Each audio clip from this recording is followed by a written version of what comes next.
Assalamualaikum warahmatullahi wabarakatuh. Halo, perkenalkan nama saya Siti Rika Rahmayati dengan NPM AB 2023-10118 dari kelas AB 23B. Dalam video ini, saya akan menjelaskan bagaimana manajemen perubahan pada perusahaan YouTube, baik itu dari segi kepemimpinan, keberlangsungan hidup, inovasi-inovasinya, dan juga strategi-strategi bisnisnya. Jadi, simak sampai akhir ya. Seperti yang kita tahu, perkembangan teknologi digital semakin cepat. Hal ini membuat cara orang dalam menikmati hiburan dan juga informasi ikut berubah. Dulu, banyak orang menonton televisi. Namun sekarang, banyak orang yang beralih ke platform digital seperti YouTube.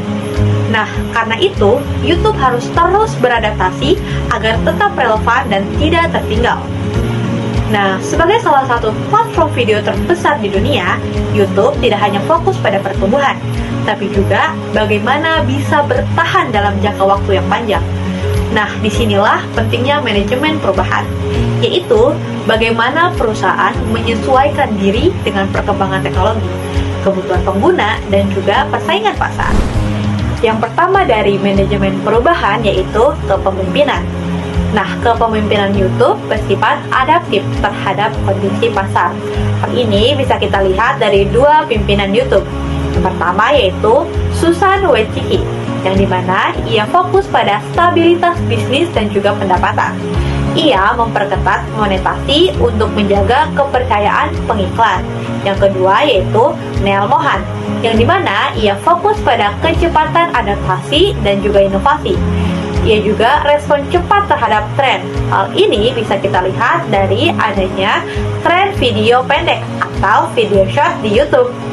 Nah, dari dua kepemimpinan tadi, dapat kita lihat bahwa kepemimpinan YouTube bersifat fleksibel dan juga realistis, yang dimana sesuai dengan kebutuhan bisnis. Yang kedua dari manajemen perubahan yaitu keberlangsungan hidup, yang dimana keberlangsungan hidup YouTube juga bergantung pada kemampuannya dalam mengolah berbagai aspek. Nah, YouTube tidak hanya mengandalkan iklan, tapi juga mengembangkan sumber pendapatan lain, seperti langganan premium, fitur donasi, dan juga membership. Di sisi lain, YouTube juga terus menjaga kualitasnya, yang dimana ia terus membuat aturan komunitas dan juga menggunakan teknologi untuk menyaring konten yang melanggar. Selanjutnya yaitu adanya peran kreator, yang dimana peran kreator ini sangat penting. Tanpa kreator, tidak akan ada konten yang bisa ditonton. Karena itu, YouTube terus memberikan berbagai peluang agar kreator bisa mendapatkan penghasilan dan berkembang di platformnya. Nah, selain yang tadi, ada juga adaptasi eksternal, yang dimana YouTube terus mengikuti regulasi pemerintah. Lalu, ia juga mengikuti. Yang ketiga dalam manajemen perubahan yaitu inovasi, yang dimana YouTube selalu menyesuaikan diri dengan kebutuhan pengguna. Misalnya, ketika tren video pendek meningkat, YouTube menghadirkan fitur video short. Lalu, ketika pengguna ingin menonton tanpa iklan, muncul YouTube Premium.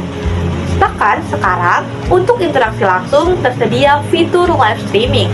Nah, ini menunjukkan bahwa inovasi di YouTube tidak asal dibuat, tapi berdasarkan kebutuhan pasar. Tidak hanya itu, YouTube juga memanfaatkan teknologi seperti kecerdasan buatan atau AI. Hal ini untuk memberikan rekomendasi video yang sesuai dengan minat pengguna.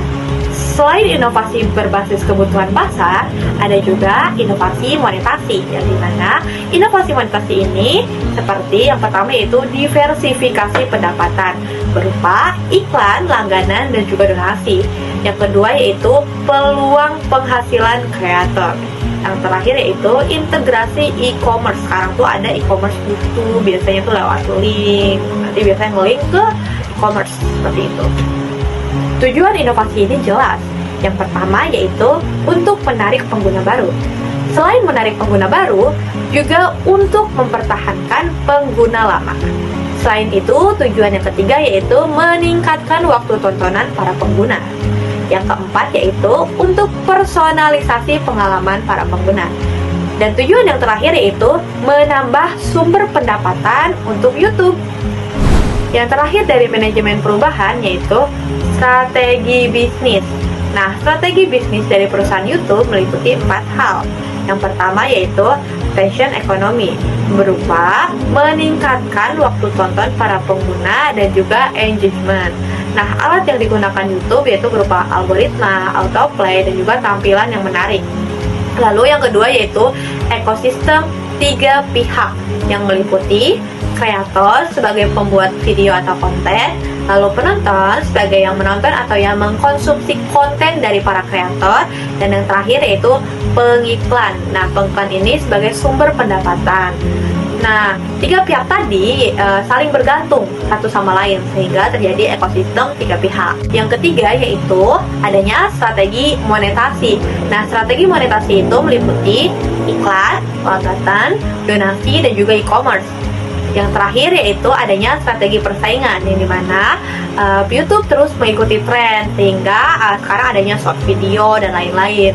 Lalu yang kedua, YouTube terus mengembangkan fitur baru, yang dimana pengembangan fitur baru ini diharapkan dapat terus menarik para pengguna dari YouTube. Yang terakhir yaitu memperluas layanannya. Selanjutnya yaitu inovasi produk YouTube yang meliputi 3 produk. Yang pertama produk, layanan, dan juga teknologi.